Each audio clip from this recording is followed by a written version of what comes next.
नमस्कार। दैनिक अमरावती मंडल के इस वीडियो बुलेटिन में आप सभी का स्वागत है। पेश है आज के मुख्य समाचार। अमरावती शहर से जिले में अब कोरोना का संक्रमण काफ़ी रफ्तार पकड़ चुका है। अब अमरावती में कोरोना संक्रमितों की कुल संख्या 1206 पर जा पहुंची है। बता दें कि 3 दिन पूर्व ही अमरावती में कोरोना संक्रमितों का आंकड़ा 1000 की संख्या पर पहुंचा था और महज 3 दिनों के भीतर अमरावती में कोरोना ने दोहरा शतक लगा दिया है। इन्हीं 3 दिनों के दौरान 3 कोरोना संक्रमितों की इलाज के दौरान मौत हुई है, जिसके चलते अमरावती में कोरोना से होने वाली मौतों का आंकड़ा 38 पर जा पहुंचा है। शनिवार को 4 चरणों में मिली रिपोर्ट के अनुसार शहर सहित जिले में कोरोना के कुल 59 नए संक्रमित मरीज पाए गए, जिनमें अमरावती के शहरी इलाके के साथ साथ बड़ी संख्या में ग्रामीण इलाकों से कोरोना संक्रमित मरीज मिले हैं। इसमें यह विशेष उल्लेखनीय है कि शनिवार को पहली बार धारणी तहसील से एक साथ 5 कोरोना संक्रमित पाए गए हैं। कोरोना वायरस के संक्रमण की चेन को तोड़ने हेतु प्रशासन द्वारा घोषित किए गए 60 घंटों के जनता कर्फ्यू का अमरावती शहर सहित जिले में हर और कड़ाई के साथ पालन हुआ। इस दौरान शनिवार 28 जुलाई को पूरा दिन जिले के सभी प्रमुख व्यापारिक क्षेत्रों एवं व्यापारिक प्रतिष्ठानों को पूरी तरह से बंद रखा गया, जिसके चलते शहर की सड़कों पर जबरदस्त सन्नाटा दिखाई दिया। इसके अलावा कानून व व्यवस्था की स्थिति को बनाए रखने हेतु सभी तरफ चप्पे चप्पे पर पुलिस बल की तैनाती की गई थी। बता दें कि इस समय अमरावती शहर से जिले में कोरोना के संक्रमण की रफ्तार काफी तेज है और अब कोरोना संक्रमितों का आंकड़ा 1200 की संख्या को पार कर 1206 पर पहुंच चुका है। ऐसे में बढ़ते संक्रमण को नियंत्रित करने हेतु जिला प्रशासन ने अमरावती जिले में प्रत्येक सप्ताह के शनिवार व रविवार को 2 दिनों का जनता कर्फ्यू लागू करने का निर्णय विगत सप्ताह लिया गया था, जिसके चलते शुक्रवार 17 जुलाई की शाम 7 बजे से शहर सहित जिले में दूसरा जनता कर्फ्यू लागू किया गया है, जो सोमवार 20 जुलाई की सुबह 7 बजे तक लागू रहेगा। जनता कर्फ्यू के दौरान घरों से बाहर निकलने का मनाही हुक्म रहने के बावजूद भी कई लोग अपनी 4 पहिया व 2 पहिया वाहन लेकर सड़कों पर घूमने निकले। ऐसे अनेक वाहन चालकों के खिलाफ गाड़गेनगर थाना पुलिस द्वारा नवसारी टी पॉइंट के निकट दंडात्मक कार्रवाई की गई। बता दें कि जनता कर्फ्यू के मद्देनजर गाड़गेनगर पुलिस थाना द्वारा नवसारी टी पॉइंट पर पुलिस अधिकारियों व कर्मचारियों की फिक्स पॉइंट ड्यूटी लगाई गई थी। इस समय यहाँ पर कई 4 पहिया वाहनों को रुकवाकर ऐसे वाहनों में सवार लोगों से उनके बाहर निकलने की वजह को लेकर पूछताछ की गई और दर्जनों वाहनों के खिलाफ दंडात्मक कार्रवाई की गई। यहां पर नाकाबंदी के दौरान दर्जनों वाहनों की कतारें लग गई थी। अमरावती के कोरोना संक्रमित की नागपुर के मेडिकल अस्पताल में हुई मौत। 11 जुलाई को बेस्ट हॉस्पिटल से नागपुर किया गया था रेफर। गत रोज नागपुर के सरकारी मेडिकल कॉलेज व अस्पताल में भर्ती कराए गए अमरावती निवासी 60 वर्षीय व्यक्ति की इलाज के दौरान नागपुर में मौत हो गई। टाइप 2 मधुमेह से पीड़ित इस व्यक्ति को सांस लेने में काफ़ी दिक्कत थी, जिसे इससे पहले अमरावती के वलगांव रोड स्थित बेस्ट हॉस्पिटल में भर्ती कराया गया था और लगातार गिरते स्वास्थ्य के चलते उसे विगत 11 जुलाई को नागपुर रेफर किया गया था, जहां पर इस व्यक्ति की गत रोज मौत हो गई। इस व्यक्ति की मृत्यु पश्चात उसकी कोरोना टेस्ट रिपोर्ट पॉजिटिव आई है। कोरोना के साथ ही अब सारी नामक बीमारी ने बढ़ाया सरदर्द। अब तक सारी बीमारी के चलते हुई 11 संक्रमितों की मौत। 23 सारी संक्रमितों की कोरोना टेस्ट रिपोर्ट आई है पॉजिटिव। बता दें कि कोरोना की तरह ही लक्षण रहने वाले सारी नामक बीमारी से संक्रमित मरीजों पर स्वास्थ्य विभाग द्वारा कड़ाई से नजर रखी जा रही है। लॉकडाउन के बाद किए गए स्वास्थ्य सर्वे में सारी नामक संक्रामक बीमारी से पीड़ित 237 मरीज पाए गए थे, जिनमें से कोरोना सदृश लक्षण रहने वाले 185 मरीजों के थ्रोट स्वैब सैंपल लिए गए और इनमें से 23 मरीजों की रिपोर्ट पॉजिटिव आई है। यहाँ यह भी विशेष उल्लेखनीय है कि अमरावती में अब तक सारी की बीमारी से संक्रमित 11 संक्रमितों की मौत हो चुकी है।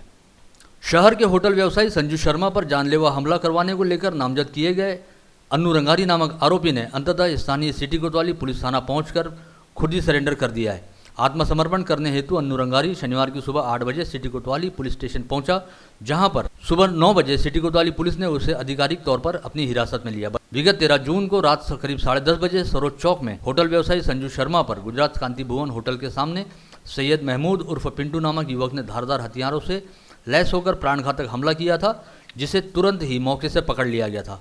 पश्चात इस हमलावर ने पुलिस द्वारा की गई पूछताछ में बताया था कि उसे संजू शर्मा पर हमला करने के लिए अन्नू रंगारी नामक व्यक्ति ने 20,000 रुपये की सुपारी दी थी। इस मामले में अपने खिलाफ मामला दर्ज होते ही अन्नू रंगारी फरार हो गया था और उसने स्थानीय अदालत में अग्रिम जमानत की अर्जी लगाई थी, जिसे विगत दिनों खारिज कर दिया गया। इस दौरान पुलिस द्वारा अन्नू रंगारी को गिरफ्तार करने की तमाम कोशिशें चल रही थी, जिसके बीच शनिवार की सुबह अन्नू रंगारी खुद होकर स्थानीय सिटी कोतवाली पुलिस थाना पहुंचा और उसने पुलिस के सामने आत्मसमर्पण कर दिया, जिसके बाद कोतवाली थाना पुलिस ने अन्नू रंगारी को स्थानीय अदालत में पेश किया, जहां से अदालत ने उसे 20 जुलाई तक पीसीआर में रखने के आदेश जारी किए हैं। विदेशी ब्रांड वाली नकली शराब का सरगना अब तक पुलिस की पहुंच से है दूर। नागपुर जाकर 3 दिन बाद खाली लौटा है पुलिस दल। विगत शुक्रवार को शहर में उजागर हुए नकली शराब मामले में यद्यपि अब तक 3 आरोपी गिरफ्तार किए जा चुके हैं, किंतु इस local made foreign liquor racket का मुख्य सरगना अब भी पुलिस की गिरफ्त से दूर है।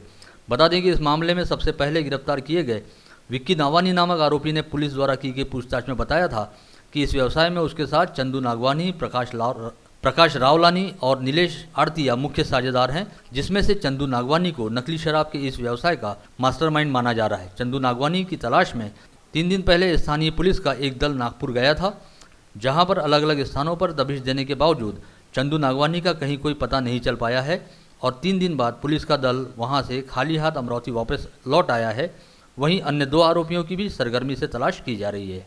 मनपा में उजागर हुए शौचालय घोटाला मामले में नामजद किए गए मनपा के दोनों कर्मचारी आगामी सोमवार को नागपुर हाईकोर्ट में अपनी जमानत अर्जी दायर कर सकते हैं, ऐसी जानकारी प्राप्त हुई है। बता दें, स्थानीय मनपा के बडनेरा जोन अंतर्गत शौचालयों का कागजों पर ही निर्माण कर शौचालयों के निर्माण से संबंधित 75 लाख रुपयों के फर्जी बिलों की फाइल को स्थानीय मनपा आयुक्त के सामने पेश किया गया था।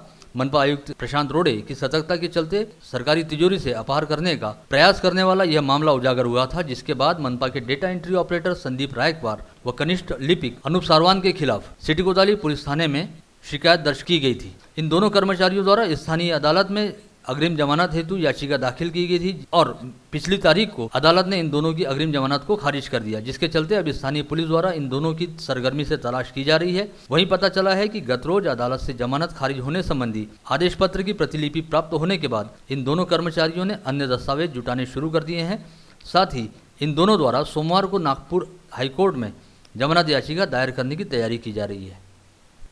देश के 109 रेलवे रूटों पर 151 निजी रेलगाड़ियां चलाने का निर्णय भारतीय रेलवे द्वारा लिया गया है, जिसमें नागपुर मुंबई नागपुर रूट पर 2 रेलगाड़ियां चलाई जाएंगी जो अमरावती के निकट बडनेरा रेलवे स्टेशन से होकर गुजरेंगी। इसी तरह एक अन्य निजी रेलगाड़ी मुंबई से अकोला के बीच चलाई जाएगी। बता दें कि इस समय देश में करीब 13,000 रेलगाड़ियां विभिन्न रेलवे रूट पर चलाई जाती हैं, किंतु यात्रियों की मांग को देखते हुए देश में 20,000 रेलगाड़ियों को नियमित तौर पर चलाए जाने की आवश्यकता है। इस बात के मद्देनजर रेलवे ने निजी रेलगाड़ियां चलाने का निर्णय लिया है। ज्ञात रहे कि आर्थिक वर्ष 2018-19 में उपनगरीय रेलवे के यात्रियों को छोड़कर करीब 3.65 अरब लोगों ने आरक्षण प्राप्त कर रेल यात्रा की थी। इसके बावजूद 7.25 करोड़ यात्री प्रतीक्षा सूची में थे, जो आरक्षण के नहीं मिलने के चलते रेल यात्रा नहीं कर पाए थे। ऐसे यात्रियों की समस्या को देखते हुए रेल मंत्रालय द्वारा निजी भागीदारी के साथ रेलगाड़ियां चलाने का निर्णय लिया गया है। इसके तहत नागपुर मुंबई नागपुर व मुंबई अकोला मुंबई इन 2 रेलवे रूटों पर निजी रेलगाड़ियां दौड़ेंगी, जिसमें से नागपुर मुंबई नागपुर रूट वाली रेलगाड़ी अमरावती के बडनेरा रेलवे स्टेशन से होकर गुजरेगी। अमरावती संभाग में वर्ष 2017 से मई 2020 तक कुल 3,558 किसानों ने आत्महत्या की, ऐसी जानकारी है, जिसमें से 1,718 प्रभावित परिवारों को सरकार की ओर से आर्थिक सहायता प्राप्त हुई है। वहीं 1,618 मामलों को सरकारी सहायता हेतु पात्र नहीं माना गया। इसके अलावा अब भी 190 मामले प्रलंबित है। यहाँ ये विशेष उल्लेखनीय है कि इस समय अमरावती संभाग सहित समूचे विदर्भ क्षेत्र के किसान आर्थिक दुष्चक्र में फंसे हुए हैं। कभी गीले व सूखे अकाल का सामना करने की वजह से अपेक्षित कृषि आय प्राप्त नहीं हो रही, वहीं बाजार में कृषि उपज को अपेक्षित दाम नहीं मिल रहे। इसके अलावा फसलों का नुकसान होने पर फसल बीमा कंपनियों से भी योग्य मुआवजा नहीं मिल रहा और सरकारी बैंकों से नया फसल कर्ज मिलने में काफ़ी तकलीफों का सामना करना पड़ रहा है, जिसके चलते तमाम परेशानियों से तंग आकर क्षेत्र के किसानों द्वारा आत्महत्या का रास्ता अख्तियार किया जा रहा है। इस संदर्भ में हासिल की गई जानकारी में पता चला कि वर्ष 2017 में 1,066, वर्ष 2018 में 1,049, वर्ष 2019 में 1,056 तथा वर्ष 2020 में मई माह तक 387 किसानों द्वारा आत्महत्या की जा चुकी है। यहाँ यह विशेष उल्लेखनीय है कि इससे पहले अमरावती संभाग में यवतमाल जिला किसान आत्महत्याओं के लिए कुख्यात था, किंतु अब संभाग में सर्वाधिक 1,011 किसान आत्महत्याएं बुल्ढाना जिले में हुई हैं। गत रोज राज्य की कैबिनेट मंत्री तथा जिला पालक मंत्री यशोमती ठाकुर द्वारा दिए गए बयान पर अपनी प्रतिक्रिया देते हुए राज्य के पूर्व कृषि मंत्री व भाजपा नेता डॉक्टर अनिल बोंडे ने कहा है कि राज्य की कैबिनेट मंत्री से जिला पालक मंत्री जैसे महत्वपूर्ण पद पर रहने वाले किसी भी व्यक्ति से शालीनता और गंभीरता की अपेक्षा की जाती है और उनके मुंह से इस तरह के बयान शोभा नहीं देते, विशेषकर यदि इस पद पर कोई महिला आसीन हो। लेकिन इसके बावजूद गत रोज राज्य की मंत्री यशोमती ठाकुर द्वारा भाजपा को लेकर जिस तरह की भाषा का प्रयोग किया गया वो अपने आप में बेहद निंदनीय व निषेधार्ह है। बता दें कि कल राज्य की कैबिनेट मंत्री यशोमती ठाकुर ने राजस्थान में जारी राजनीतिक परिप्रेक्ष्य को लेकर दिए गए बयान में भाजपा के लिए गोबर का कीड़ा शब्द का प्रयोग किया था, जिसे लेकर विरोधियों के तेवर तीखे हो गए हैं। पालक मंत्री यशोमती ठाकुर के इस बयान पर पलटवार करते हुए पूर्व पालक मंत्री डॉक्टर अनिल बोंडे ने कहा कि इन दिनों राज्य की महाविकास आघाड़ी सरकार में कांग्रेस नेताओं की कोई पूछ परख नहीं है और कांग्रेस के कोटे से मंत्री बने नेताओं का कोई महत्व भी नहीं है। ऐसे में चर्चा में बने रहने के लिए और सभी का ध्यान अपनी ओर आकर्षित करने के लिए पालक मंत्री यशोमती ठाकुर ने इस तरह का बेतुका बयान दिया है। साथ ही उन्होंने यह भी कहा कि चूंकि पालक मंत्री यशोमती ठाकुर एक महिला हैं, अतः इस मामले में भारतीय जनता पार्टी द्वारा बेहद शालीनता व संयम से काम लिया जा रहा है। यदि उनके स्थान पर किसी अन्य ने यह बयान दिया होता तो हम उसे माकूल जवाब जरूर देते। विगत कुछ दिनों से स्थानीय श्री हनुमान व्यायाम प्रसारक मंडल द्वारा संचालित हेल्पलाइन की ओर से प्रशासन के साथ कंधे से कंधा मिलाकर शहर के सभी इलाकों में मोहल्ला समिति गठन करने की प्रक्रिया शुरू की गई है, जिसमें गत रोज राष्ट्रवादी कांग्रेस पार्टी के प्रदेश उपाध्यक्ष संजय खोड़के ने भी हिस्सा लेते हुए लीग से हटकर अपने कुछ विचार व्यक्त किए थे। इस संदर्भ में दैनिक अमरावती मंडल के साथ विशेष तौर पर बात करते हुए संजय खोड़के ने कहा कि हेल्पलाइन द्वारा की जा रही पहल काफी अच्छी है, किंतु इस तरह की पहल से प्रशासन की राह और कामकाज में किसी तरह का कोई अड़ंगा या रोड़ा नहीं उत्पन्न होना चाहिए। साथ ही उन्होंने यह भी कहा कि प्रशासन तथा स्थानीय जनप्रतिनिधियों द्वारा विगत 5 माह से लगातार काम किया जा रहा है और अब यह लड़ाई अंतिम चरण में पहुंच चुकी है। उन्होंने जनता कर्फ्यू को बेहद जरूरी बताते हुए यह भी कहा कि कोरोना संक्रमण की चेन को तोड़ने के लिए 2 दिनों का लॉकडाउन बेहद जरूरी है। इस मामले में अपनी प्रतिक्रिया देते हुए राकापा प्रदेश उपाध्यक्ष संजय खोड़के ने कहा कि हव्या प्रमा की हेल्पलाइन द्वारा की जा रही पहल का यह अर्थ नहीं निकाला जाना चाहिए कि अब तक मनपा प्रशासन, जिला प्रशासन एवं अन्य विभागों ने कोई काम नहीं किया है, क्योंकि प्रशासन व मनपा पदाधिकारियों द्वारा शहर की कई सामाजिक व स्वयंसेवी संस्थाओं के साथ साथ नागरिकों के छोटे छोटे समूहों ने विगत 5 माह के दौरान जो काम किए हैं वे अपने आप में बेहद शानदार व अतुलनीय है। इसके साथ ही हेल्पलाइन द्वारा की जा रही पहल प्रशासन के लिए सहायक साबित होनी चाहिए और कोरोना के खिलाफ काम कर रहे प्रशासन की राह में कोई अड़ंगा पैदा नहीं होना चाहिए। अमरावती मनपा के पूर्व महापौर और वर्तमान पार्षद मिलिंद चिमोटे ने कहा है कि जन सहभाग व स्व अनुशासन से जीती जा सकती है कोरोना के खिलाफ जंग। मोहल्ला समितियों के संदर्भ में मिलिंद चिमोटे ने पद्मश्री प्रभाकर राव वैद्य को एक पत्र लिखकर मोहल्ला समितियों की रूपरेखा और कार्यप्रणाली को लेकर कुछ सुझाव भी दिए हैं। उन्होंने कहा, बता दें कि विगत दिनों हनुमान व्यायाम प्रसारक मंडल में स्थानीय जनप्रतिनिधियों की एक बैठक आयोजित की गई थी, जिसमें मोहल्ला समितियों के गठन पर चर्चा हुई। इस बैठक में मिलिंद चिमोटे ने अपनी ओर से कुछ प्रस्ताव रखे थे, जिनसे प्रभावित होकर हनुमान व्यायाम प्रसारक मंडल के प्रधान सचिव पद्मश्री प्रभाकर राव वैद्य ने मिलिंद चिमोटे से तमाम सुझाव लिखित तौर पर मांगे थे, ताकि उन पर सही ढंग से अमल किया जा सके। जिसके चलते मिलिंद चिमोटे ने गत रोज ही प्रभाकर राव वैद्य को एक पत्र लिखकर अपना सुझाव दिया है, जिसमें उन्होंने मोहल्ला समितियों की रूपरेखा व कार्यप्रणाली को लेकर कई सुझाव दिए हैं।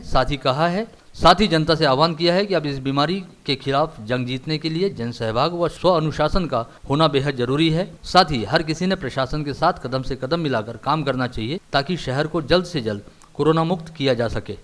शहर के ख्यातनाम चिकित्सक डॉक्टर प्रफुल्ल कड़ू, डॉक्टर संगीता कड़ू व डॉक्टर श्रेय कड़ू द्वारा संचालित गुरु कृपा हॉस्पिटल में विगत गुरुवार 9 जुलाई से अपनी तरह का एक अनूठा स्वास्थ्य सुविधा अभियान शुरू किया गया है। गुरु कृपा अंत्योदय स्वास्थ्य योजना के नाम से शुरू किए गए इस अभियान के तहत डॉक्टर प्रफुल्ल कड़ू व डॉक्टर श्रेय कड़ू रोजाना 5 गरीब मरीजों बेहद नाममात्र शुल्क में इलाज कर रहे हैं। साथ ही ऐसे गरीब परिवारों के लिए अत्यल्प शुल्क पर पैथोलॉजी की सुविधा भी उपलब्ध कराई गई है। विगत एक सप्ताह के दौरान डॉक्टर प्रफुल्ल कड़ू व डॉक्टर श्रेय कड़ू द्वारा बेहद गरीब परिवारों से वास्ता रखने वाले मरीजों की नाममात्र 20 रुपए का शुल्क लेकर स्वास्थ्य जांच की गई। इस अभियान को बेहद जबरदस्त प्रतिसाद मिल रहा है और यहां पर रोजाना अपना नाम पंजीयन करने हेतु गरीब परिवारों से वास्ता रखने वाले मरीज उपस्थित हो रहे हैं। शहर के जवाहर गेट परिसर स्थित एक पटाखा गोदाम में शुक्रवार की रात अचानक आग लग गई। पुलिस को जानकारी मिलते ही दमकल विभाग को सूचित किया गया। दमकल विभाग के 2 वाहन तुरंत घटनास्थल पर पहुंचे और पानी का फव्वारा मारते हुए आग पर काबू पा लिया गया, जिससे संभावित अनहोनी घटना टल गई। इस घटना की वजह से परिसर में काफी भय व दहशत का माहौल है। बता दें कि इस परिसर में जनता कर्फ्यू की वजह से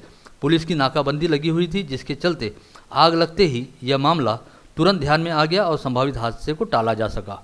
यहां से पास ही स्थित वलगांव पुलिस थाना क्षेत्र में एक 15 वर्षीय नाबालिग लड़की का अश्लील वीडियो वायरल करने की धमकी देते हुए उसे ब्लैकमेल कर और जान से मारने की धमकी देकर उसके साथ दुराचार किया गया। इस मामले में पुलिस ने बाजारपुरा निवासी आरोपी रोशन रमेश गवई, सूरज प्रकाश विल्लेकर व श्याम गणेश ठाकुर को गिरफ्तार किया है। पुलिस द्वारा इन तीनों आरोपियों को गिरफ्तार किए जाने के बाद स्थानीय अदालत में पेश किया गया, जहां से इन तीनों आरोपियों की 20 जुलाई तक पुलिस कस्टडी में रवानगी की गई। वलगांव पुलिस फिलहाल तीनों से कड़ी पूछताछ कर रही है। इन दिनों ऑनलाइन ठगबाजी और जालसाजी करने की घटनाएं काफ़ी तेजी से बढ़ रही हैं। आज फिर एक व्यक्ति को नौकरी लगाने और एक को वाहन खरीदने के नाम पर 2 लाख रुपयों से ठगे जाने की घटना उजागर हुई है। इस मामले में कठोरा खुर्द निवासी शिकायतकर्ता पवन श्यामराव सुरवाडे व दस्तूरनगर निवासी शिक्षक महेश मनोहर बख्शी ने साइबर पुलिस थाने में शिकायत दर्ज कराई है, जिसके चलते साइबर पुलिस ने मामला दर्ज करते हुए अज्ञात आरोपियों की तलाश शुरू कर दी है। बाढ़ के पानी से उफान पर रहने वाली बेमला नदी में रोजाना की तरह अपने 2 मित्रों के साथ मछली पकड़ने गया एक युवक पानी के तेज बहाव में बह गया। यह घटना नांदगांव खंडेश्वर तहसील के शेलू नटवा गांव में बीते बुधवार को घटी। तब से उसकी लाश की तलाश की जा रही थी। आखिर 48 घंटे की कड़ी मेहनत के बाद अमरावती आपातकालीन विभाग की रेस्क्यू टीम ने 45 वर्षीय नितिन गणपतराव शेंडे नामक युवक की लाश को घटनास्थल से 4 किलोमीटर की दूरी पर खोज निकाला। उसके बाद पुलिस ने घटनास्थल का पंचनामा कर लाश को पोस्टमार्टम के लिए रवाना किया है। इस समय जिले में बारिश का मौसम शुरू है। यद्यपि लगातार बारिश नहीं हो रही, लेकिन मौसम आंख मिचौली खेल रहा है। फिर भी संभाग के 5 जिलों में बारिश की स्थिति को अच्छा कहा जा सकता है। अमरावती जिले में सबसे महत्वपूर्ण अपर वर्धा जलाशय में इस समय करीब 66% जल संग्रह है। वहीं संभाग के 9 बड़े जलाशयों में 57% पानी उपलब्ध है। लगातार बारिश के चलते यवतमाल जिले के बेमला नदी पर बनाए गए बांध में 40 सेंटीमीटर तक 2 दरवाजों को खोला गया है, जिसके चलते 80 घन मीटर प्रति सेकंड की रफ्तार से पानी बह रहा है।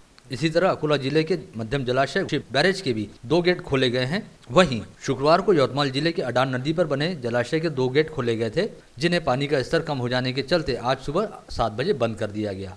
अमरावती दरियापुर मार्ग पर धामोरी गांव के निकट एक अज्ञात वाहन ने रास्ते से गुजर रही मोटरसाइकिल को जोरदार टक्कर मारी। इस हादसे में मोटरसाइकिल चालक नितिन तुलसीराम वरेकर की मौके पर ही मौत हो गई। यह घटना बीती रात घटित हुई, ऐसी जानकारी है। वहीं आज सुबह यह मामला उजागर होते ही खोलापुर के थानेदार किशोर जुनगरे अपनी टीम के साथ घटनास्थल पर पहुंचे तथा शव को मौके से उठाकर पोस्टमार्टम हेतु अमरावती जिला अस्पताल रवाना किया गया। इसके साथ ही पुलिस ने अज्ञात वाहन चालक के खिलाफ अपराध दर्ज कर उसकी तलाश शुरू कर दी है। राज्य सरकार की ओर से शालेय छात्रों के लिए एक बेहतरीन खबर आई है, जिसके चलते अब छात्रों के स्कूल बैग का बोझ होगा हल्का।